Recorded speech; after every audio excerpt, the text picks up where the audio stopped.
Basic জ্যামিতির ক্ষেত্রে এটা সবারই দরকার, সবার পড়ালেখা করতে হলে বেসিক জ্যামিতি দরকার। সিম্পল জিনিস বেসিক জ্যামিতি।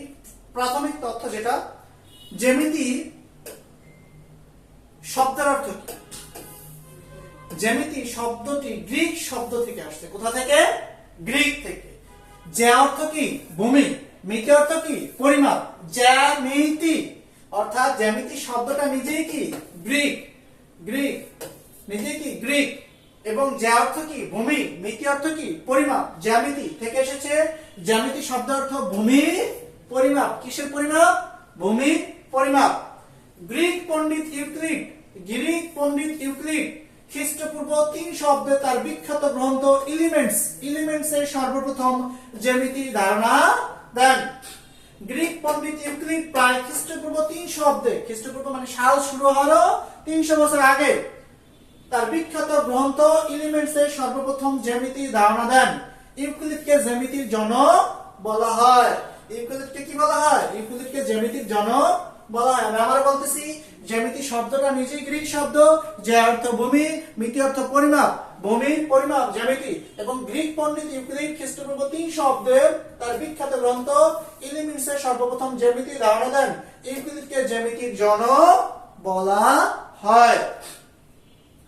এরপর আমরা দেখবো, এখানে একটু পার্থক্য দেখবো। এখানে যে বিন্দু কি? আসলে পয়েন্ট, একটা পয়েন্টকে কি বলা হয়? একটা পয়েন্টকে বিন্দু বলা হয়। বিন্দু না আছে দৈর্ঘ্য, না আছে প্রস্থ, না আছে বেগ, কিন্তু অবস্থান আছে। কিন্তু কি আছে? অবস্থান আছে। দেখো তোমরা জীববিজ্ঞান বা বায়োলজির যে সেক্টর, সেইখানে ভাইরাসকে আমরা খালি চোখে দেখতে পাই না, তবু সেখানে ভাইরাসের দৈর্ঘ্য প্রস্থ আছে। কিন্তু আমরা ম্যাথমেটিক্সে বিন্দুকে খালি চোখে দেখতে পাই, তবু আমরা জ্যামিতির ভাষায় বলবো না আছে দৈর্ঘ্য, না আছে প্রস্থ, না আছে বেগ, কি আছে? কি? শুধু অবস্থান। এরপর রেখা যেটাকে লাইন বলা হয়। রেখা হচ্ছে এমন একটা রেখা যার দুই পাশে অ্যারো চিহ্ন থাকবে। অ্যারো চিহ্ন না থাকলে রেখা হবে না। রেখা হচ্ছে চলমান, সরলরেখা, চলমান রেখা। এবার রেখার কোনো প্রান্ত বিন্দু নাই। রেখার কি প্রান্ত বিন্দু মানে ফিক্সড কোনো বিন্দু নাই, যে আমি এখানে থামাই দিলাম, এটা এ, এইটা বি, এইরকম নাই। রেখার কোনো প্রান্ত বিন্দু নাই। বিন্দু সঞ্চার পথ থেকে বলে রেখা বলে। দৈর্ঘ্য আছে কিন্তু প্রস্থ নাই। কি আছে? দৈর্ঘ্য আছে কিন্তু কি নাই? প্রস্থ নাই, বেদ নাই, প্রান্ত বিন্দু নাই। রেখার দৈর্ঘ্য আছে, প্রস্থ নাই, বেদ নাই, এবং কোনো কি নাই? প্রান্ত বিন্দু নাই। এরপরে রেখাংশ। এরপরে কি? রেখা অংশ। রেখার একটা অংশকে রেখাংশ বলে। আমি তো এখানে একটা ফিক্সড করে দিই এ, এখানে যদি একটা ফিক্সড করে বি, এই অংশটাকে বলা হয় ওই রেখার রেখা অংশ। রেখার অংশকে বলা হয় রেখা অংশ। তার মানে আমরা দৈর্ঘ্য আছে কিন্তু প্রস্থ নাই, বেদ নাই, দুইটি প্রান্ত বিন্দু আছে, দুইটা ফিক্সড বিন্দু আছে এ এবং বি, দুইটা প্রান্ত বিন্দু আছে, এটাকে বলে রেখা অংশ। দৈর্ঘ্য আছে, প্রস্থ নাই, বেদ নাই, কিন্তু প্রান্ত বিন্দু আছে। এরপরে রশ্মি হচ্ছে একদিকে অ্যারো চিহ্ন থাকবে। যদি দুই দিকে অ্যারো চিহ্ন থাকে সেটাকে বলে রেখা। আর যদি একদিকে অ্যারো চিহ্ন থাকে তাহলে একটা প্রান্ত বিন্দু আছে। রশ্মি কয়টা প্রান্ত বিন্দু আছে? একটি প্রান্ত বিন্দু থাকে। রশ্মির কয়টা প্রান্ত বিন্দু থাকে? একটি প্রান্ত বিন্দু থাকে। এরপরে আমরা তলের ক্ষেত্রে আমরা দেখতে পাচ্ছি যে এখানে তল, যেটাকে প্লেন বলা হয়। তল আসলে যে কোনো একটা সমভূমি হইতে পারে। রেখার সঞ্চার পথকে কি বলে? তল বলে। রেখার সঞ্চার পথকে কি বলে? তল বলে। রেখার সঞ্চার পথকে কি বলে? রেখার সঞ্চার পথকে তল বলে। দৈর্ঘ্য প্রস্থ আছে কিন্তু কি নাই?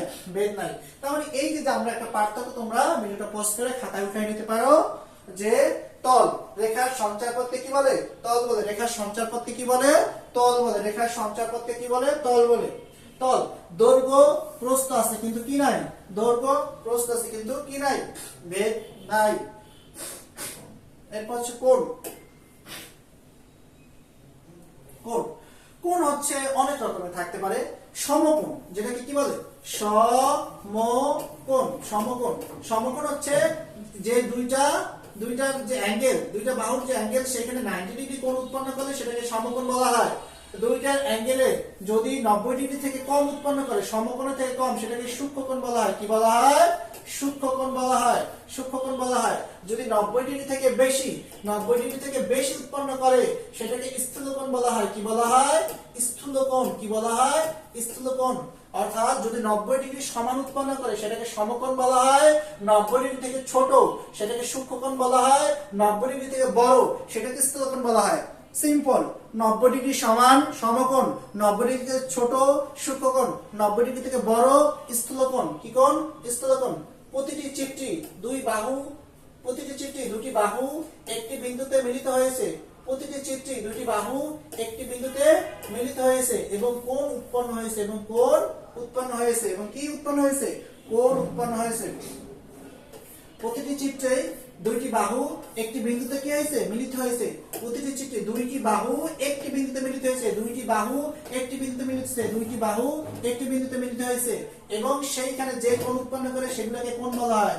সমকোণ, সূক্ষ্মকোণ, স্থূলকোণ। এরপরে তাই কোণ হলে অবশ্যই কি হতে হবে? দুইটি রেখার মিলনের স্থানকে কি বলা হয়? কোণ বলা হয়। দুই বাহু বা রেখাংশের উপস্থিতি অবশ্যই থাকবে। কোণ অবশ্যই একটি শীর্ষবিন্দু থাকবে। শীর্ষবিন্দু হচ্ছে, আমরা দেখাই দিচ্ছি চিত্রে, কোণ মাপার একক হলো কি? ডিগ্রি। কোণ মাপার একক হলো কি? ডিগ্রি। কোণ মাপার একক কি? ডিগ্রি। কোণ মাপার একক কি? ডিগ্রি। কোণ মাপার একক ডিগ্রি। আমরা ফার্স্ট দুইটি রেখার মিলন, এই যে একটা রেখা আর এই যে একটা রেখা, মিলনের স্থান এবং দুই বাহুর রেখাংশ, দুই বাহু বা রেখাংশ উপস্থিতি। এটা একটা রেখাংশ, রেখার একটা অংশ উপস্থিতি। এই যে বাহু, বাহু, এইটা একটা বাহু এবং কোন অবশ্যই একটি শীর্ষবিন্দু থাকবে। যে দুইটা বাহু যেখানে মিলিত হয় সেটাকে শীর্ষবিন্দু বলে। কি বলে? শীর্ষবিন্দু বলে। তাহলে কোণের নাম কি? এ ও বি কোণ অথবা বি ও সি কোণ। এ ও বি কোণ, এ ও বি কোণ। কোণ মাপার একক হলো কি? ডিগ্রি। কোণ মাপার একক কি? ডিগ্রি। এরপরে আমরা কোণ কাকে বলে? কোন একটি শীর্ষবিন্দুতে দুইটি বাহু মিলিত হলে তাকে কোণ বলে। কোন একটি শীর্ষবিন্দুতে দুইটা বাহু যদি মিলিত হয় তাকে কি বলে? কোণ বলে। কোন একটি শীর্ষবিন্দুতে দুইটি বাহু মিলিত হলে তাকে কি বলে? কোণ বলে। কোন একটি শীর্ষবিন্দুতে দুইটি বাহু মিলিত হলে তাকে কি বলে? কোণ বলে। কোন একটি শীর্ষবিন্দুতে দুইটি বাহু মিলিত হলে তাকে কি বলে? কোণ বলে। কোন একটি শীর্ষবিন্দুতে দুইটি বাহু মিলিত হলে তাকে কি বলে? কোণ বলে। বিভিন্ন ধরনের কোণ। সমকোণ। সমকোণ আমরা আগেই ধারণা দিয়েছি, একটি সরলরেখার উপরে অন্য একটি রেখা, একটি সরলরেখার উপরে অন্য একটি রেখা লম্বভাবে দণ্ডায়মান হলে মিলিত বিন্দুর উৎপন্ন কোণকে সমকোণ বলে।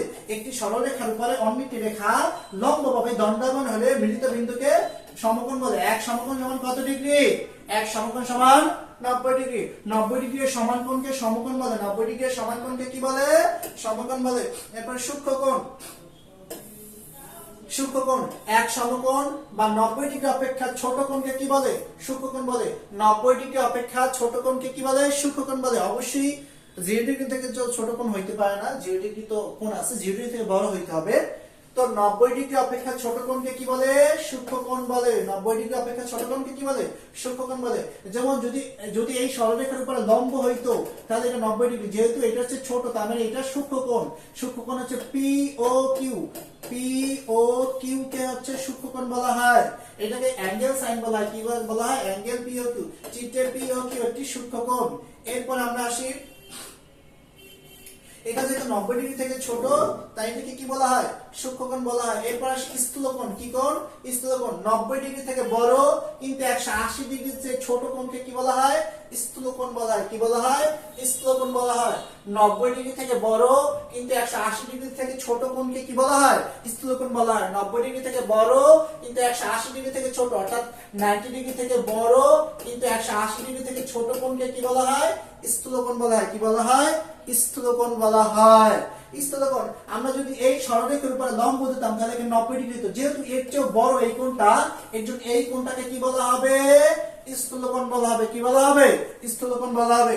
চিত্রে অ্যাঙ্গেল এম ও এন একটি স্থূলকোণ। অ্যাঙ্গেল এম ও এন একটি স্থূলকোণ। কেননা এটি 90 ডিগ্রি থেকে বড় কিন্তু 180 ডিগ্রি থেকে ছোট, 180 ডিগ্রি থেকে ছোট, এই কোণটাকে স্থূলকোণ বলা হবে। আমি আবারও বলি, সমকোণ হচ্ছে 90 ডিগ্রি হইলি সমকোণ, সূক্ষ্মকোণ হচ্ছে 90 ডিগ্রি থেকে ছোট, স্থূলকোণ হচ্ছে 90 ডিগ্রি থেকে বড়, কিন্তু 180 ডিগ্রি থেকে অবশ্যই কি হবে, ছোট হবে। এরপরে বলছে সরল কোণ। কি কোণ? সরল কোণ। দুই সমকোণ বা 180 ডিগ্রি সমান কোণকে কি বলা হয়? সরল কোণ। 180 ডিগ্রি সমান কোণকে কি বলা হয়? সরল কোণ। একটা সরল রেখা এই বিন্দুতে যে কোণ উৎপন্ন করে, আমরা জানি, আমরা বৃত্ত পড়াইছিলাম, বৃত্ত কত ডিগ্রি? বৃত্ত 360 ডিগ্রি। বৃত্ত কত ডিগ্রি? 360 ডিগ্রি। এই যে একটা বৃত্ত, চারপাশের দৈর্ঘ্যকে কত ডিগ্রি বলা হয়? 360 ডিগ্রি বলা হয়। এখন এই বৃত্ত 360 ডিগ্রি, আজান দেয়, আমরা একটু পজ করি ভিডিওটা।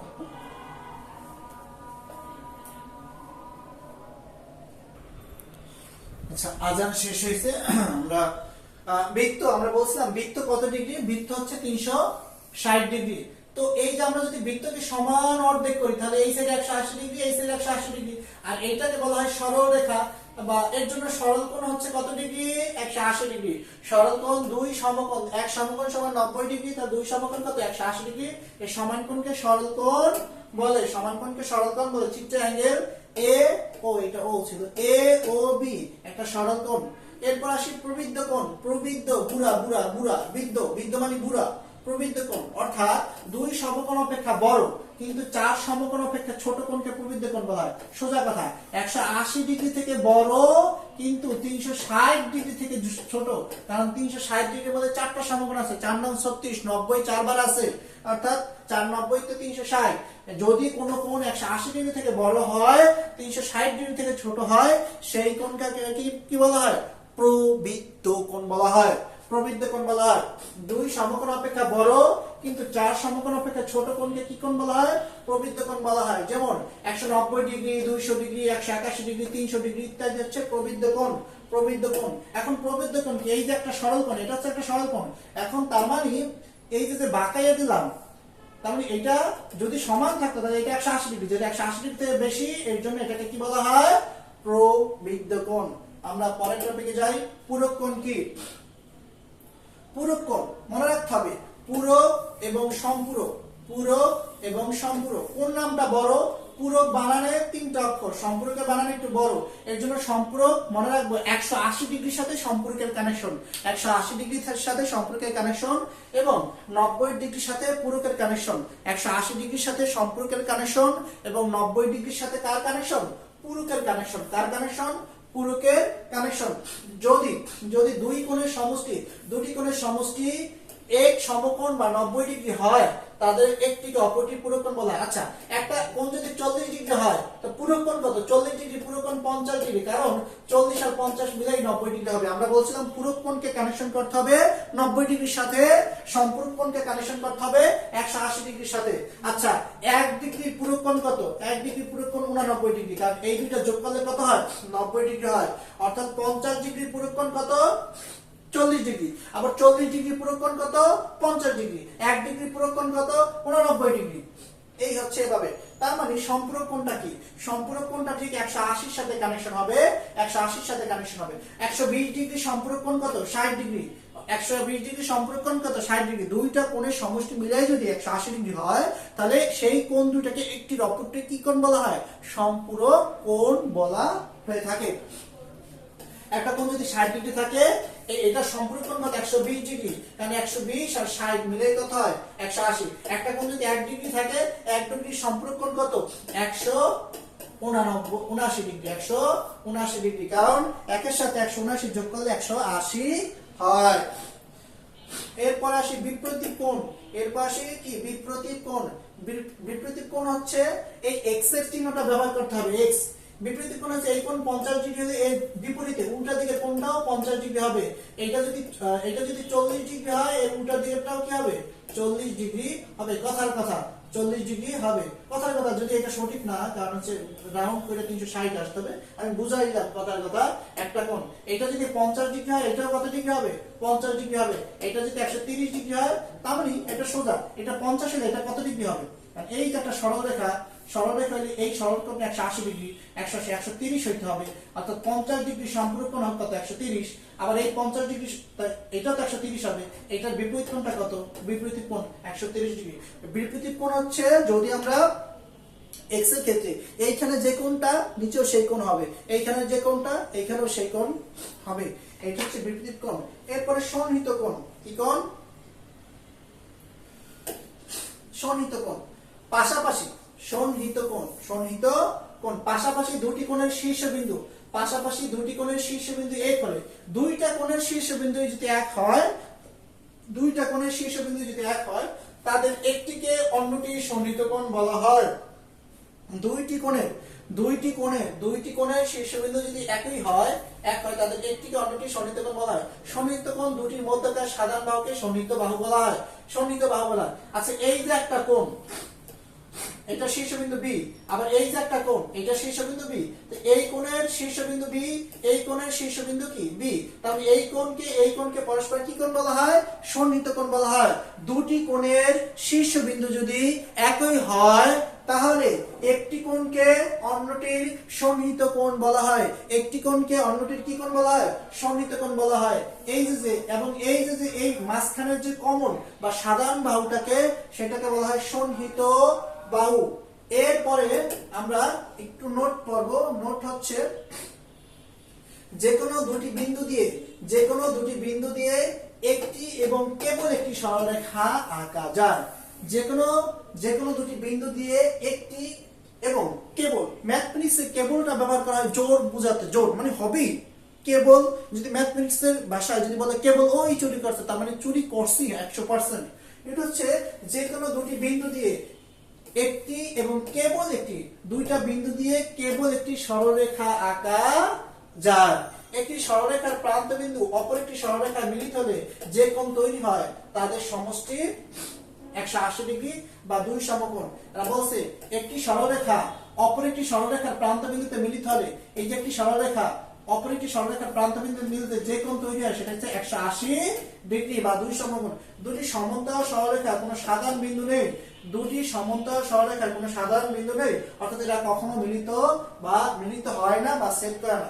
কখনো সমান্তরাল সরলরেখা, অর্থাৎ সমান্তরাল মানে এইভাবে একটা রেখা, এইভাবে একটা রেখা, এই সমান্তরাল রেখা কখনোই ছেদ করবে না, সমান দূরত্ব থাকবে, এখান থেকে সমান দূরত্ব, এখান থেকে সমান দূরত্ব থাকবে। এই হচ্ছে নোট। আমরা কিছু প্রশ্ন পড়ি যে টপিক রিলেটেড। যেমন এখানে বলছে দুটি নির্দিষ্ট বিন্দু দিয়ে অঙ্কিত সরলরেখার সংখ্যা কয়টি হবে, দুইটি নির্দিষ্ট বিন্দু দিয়ে। আচ্ছা তোমরা এগুলো কমেন্ট উত্তর দিও, উপরে তো পড়াইছি, কমেন্টে এগুলো উত্তর দিও যদি পারো। দুটি নির্দিষ্ট বিন্দু দিয়ে, অর্থাৎ দুইটা নির্দিষ্ট বিন্দু দিয়ে অঙ্কিত সরলরেখা সংখ্যা কয়টা হবে। যদি আচ্ছা আমি বলে দিই সংখ্যা কয়টা হবে, একটাই তো হবে না। আমি যদি দুইটা নির্দিষ্ট বিন্দু বলি, এই দুইটা নির্দিষ্ট বিন্দু দিয়ে যদি একটা রেখা টানি, দুটি অঙ্কিত সরলরেখার সংখ্যা কয়টা হবে, একটি হবে। এরপরে দুই নাম্বারটা, বিন্দু কত মাত্রিক। বিন্দুর কিছুই নাই, কি আছে, অবস্থান আছে, তার মানে কি শূন্য মাত্রিক, অর্থাৎ শূন্য মাত্রিক। বিন্দুর না আছে দৈর্ঘ্য, না আছে প্রস্থ, না আছে বেগ, শুধু আছে অবস্থান। এর জন্য এর মাত্রা কত, শূন্য, মাত্রা কত, শূন্য। এরপর বলছে স্থূলকোণী ত্রিভুজের স্থূলকোণের সংখ্যা কয়টি, একটি। কারণ যে কোনো স্থূলকোণী ত্রিভুজের যে কোনো একটা কোণ 180 ডিগ্রি থেকে ছোট এবং 90 ডিগ্রি থেকে বড় থাকতে হবে। স্থূলকোণী ত্রিভুজের স্থূলকোণের সংখ্যা কয়টি, স্থূলকোণের সংখ্যা কয়টি, একটি। এরপরে এইবার বলছে সম্পূরক কোণ, বলছে একটি কোণের মান সম্পূরক কোণের মানের অর্ধেকের সমান। কোণের মান কত, বলছে একটি কোণের মান। আচ্ছা একটি কোণের মান, একটা কোণ যদি x হয়, এখান থেকে অপশন দেখেও বের করা যায়। একটি কোণের মান তার সম্পূরক কোণ কত, 180 থেকে x, কঠিন করে আমরা না বুঝে আমরা অপশন চেক করি। হ্যাঁ, যদি 60 ডিগ্রি হয়, বলছে কোণের সম্পূরক কোণের মানের অর্ধেকের সমান হলে কোণের মান কত, একটি কোণের মান চাইছি। একটি কোণের মান যদি আমরা অপশন 60 ডিগ্রি নিই, এই সম্পূরক কোণ কত, 120 ডিগ্রি। এই সম্পূরক কোণের মান অর্ধেকের সমান, এটার অর্ধেক কত, 60 ডিগ্রি। মিলছে, তার মানে आंसर 60। বলছে একটি কোণের মান তার সম্পূরক কোণের মানের অর্ধেকের সমান। একটা কোণের মান যদি 60 ডিগ্রি হয়, তার সম্পূরক কোণ কত, 120। 120 এর অর্ধেক কত, 60। এই দুইটা সমান, তার মানে 60 ডিগ্রি। এরপর হচ্ছে 5 নাম্বার বলছে সমবাহু ত্রিভুজের প্রত্যেকটি কোণের পরিমাণ কত? 60 ডিগ্রি। কিভাবে? কারণ সমবাহু ত্রিভুজের আমরা বলছিলাম ত্রিভুজ যখন পড়াইছিলাম সমবাহু ত্রিভুজের প্রত্যেকটি কোণ কি সমান, প্রত্যেকটি কোণ সমান এবং প্রত্যেকটি বাহু সমান। তার মানে তিনটা কোণের সমষ্টি কত? 180 ডিগ্রি। তিনটা ভাগ দিলে 3 6 18 আর 0 অর্থাৎ 60 ডিগ্রি। প্রত্যেকটা কোণ 60 ডিগ্রি। এই হচ্ছে বেসিক জ্যামিতি এবং হচ্ছে এগুলো হচ্ছে সবারই গুরুত্বপূর্ণ, সবারই জানা দরকার। ওকে, ধন্যবাদ।